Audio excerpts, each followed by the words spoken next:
Hi, Jack Tubbs from the J Team at Realty One in Surprise, Arizona, wishing you a fantastic Thursday. Hope you're getting a chance to enjoy some of the beautiful sunshine that we have outside today. Want to start on a new subject today, and basically it's for you buyers out there. We want to make sure within the market that we're in right now, which is a market that has very low inventory, it's very seller oriented, and it's very tight right now, and we have a ton of buyers out there, so there's a lot of competition for homes out there. That's why we're seeing some homes bought up even before you get a chance to visit them. So one of the things we want to do is make sure that we can write an offer that puts our offer that stands out head and shoulders above the other offers that are written, and there are some things that we can do. Number one is to get pre-approved. If you're not pre-approved, nobody's going to take your offer seriously if they don't have some sort of documentation that shows that you're financially fit enough to be able to afford the home, and taking all the other things into considerations like HOAs, insurance, property taxes, all these things together. Nobody will take you serious. So get pre-approved. And I also suggest if your lender offers it, do a pre-underwriting. Now, this is the part of the process that usually doesn't happen until you have a home under contract and you take the contract and you give it to your lender, and then they put you through further financial scrutiny. And they also see what the taxes are on the home, what the insurance is going to be, and also, if there is any, the HOA that's attached to the property. And they take all these factors together to figure out whether you can really afford that house or not. Now, see, with pre-underwriting, basically what they're going to do is they're going to put you under all the financial scrutiny. They're going to ask for your proof of income.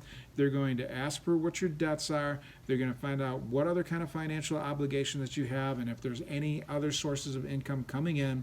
And then they're going to sit down and say you can buy a house up to $350,000. You can afford a house that has a $300 a month HOA. The taxes of about $2,000 a year you can afford, and then also your insurance you can pay up to about $1,200 a year. Then you know that when you put an offer in, you can look at the HOA, you can look at the property taxes, you can figure out, you can get a quote on the insurance before you put yourself all in and write that offer. And plus, once you have a pre-underwritten loan, usually these lenders will offer some sort of guarantee to the seller. Sometimes it'll be as much as $5,000. $5,000 can go, will definitely be a big encouragement for the seller to buy to accept your offer. So it's very important that we get pre-approved, and if we can get pre-underwritten and also get a guarantee that if the loan doesn't close, the seller's going to get $5,000 just for the time they took it off the market and the trouble. Plus, also being pre-underwritten also lessens the time it takes to close, and that's another big encouragement to a seller, that they don't have to wait around a long time for you to get underwritten and go through the entire mortgage process. You've cut it down by almost half by being pre-underwritten, so it's a very important thing. And it's also a very lucrative thing for a seller to know that you're in that position. Next thing, make your offer as clean as possible. Let's not put a whole bunch of contingencies in there. And just if you are sure that you want to inspect the property, make sure the inspection contingency is in there. But also, whether you're having a pre-underwritten loan, you can even probably take out the financing contingency out of a mortgage. These are all big things that make your offer more appealing to a seller. Another thing is, let's not ask for any personal property. I mean, yeah, there's some things that seem to go perfect with a house, but you never know how near and dear it might be to the seller. Now, as you're going through the negotiating process, especially during the inspection, all these other things, the seller may offer them to you, but I'll guarantee you they're going to expect you to pay for them. They're not just going to throw them in for free. Now, some things are going to be appurtenances. They're going to be fixtures that are going to be attached to the home, and they're going to come with. But those things that you know are personal property, such as chandeliers, and there will be an exclusion, I'll guarantee you on the listing, that if they want to take that chandelier with them, it's going to be written in the listing that that chandelier is excluded. Hot tubs, furniture, pool tables, all this kind of stuff. Don't ask.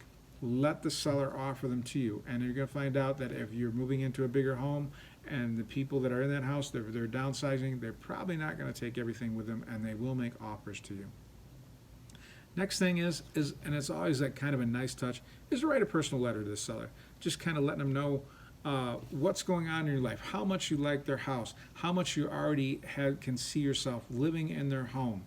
Anything to bring up the warm fuzzies, that the people can start to identify with you and also identify, with seeing you, your family, or whatever situation you're in, living in the family or living in the house. It's always one of those great ways to kind of build another bridge to the seller and also make your offer that much more appealing, because if that letter invokes warm fuzzies, they're going to be even more attached to the offer that you send. So it's always a great idea. And then also, let's write an offer that makes sense.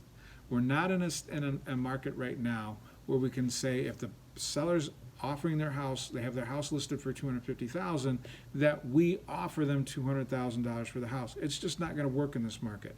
If I could give you a suggestion, I would say that you write above asking, because there's a lot of people out there that are writing above asking. And another thing that people are doing, if they have the down payment money set aside and even more, what they're doing is they're saying that they will even write in a appraisal contingency.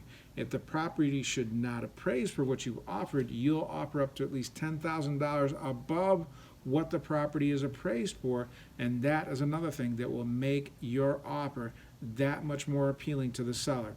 I'm going to stop here today. We've got a whole bunch of other things we're going to go through or go over. We'll finish those up tomorrow, maybe Monday, but I should be able to finish it in tomorrow. But anyways, this is Jack Tubbs from the J Team at Realty One in Surprise, Arizona, wishing you a fantastic day. And if you have any questions, or if I can help you find a home or list your home, please don't hesitate to call. You can call me directly at 248-330-7972.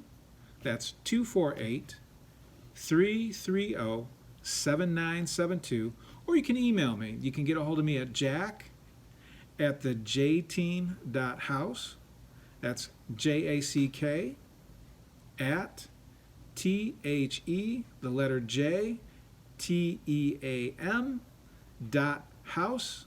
Or you can call any member of my team at 623-252-4061. And once again, that's 623-252-4061. Hey, this is Jack from the J Team at Realty One, Surprise, Arizona, wishing you a fantastic Thursday. I'll see you again tomorrow, and we'll talk more about writing an offer that gets accepted. Bye-bye.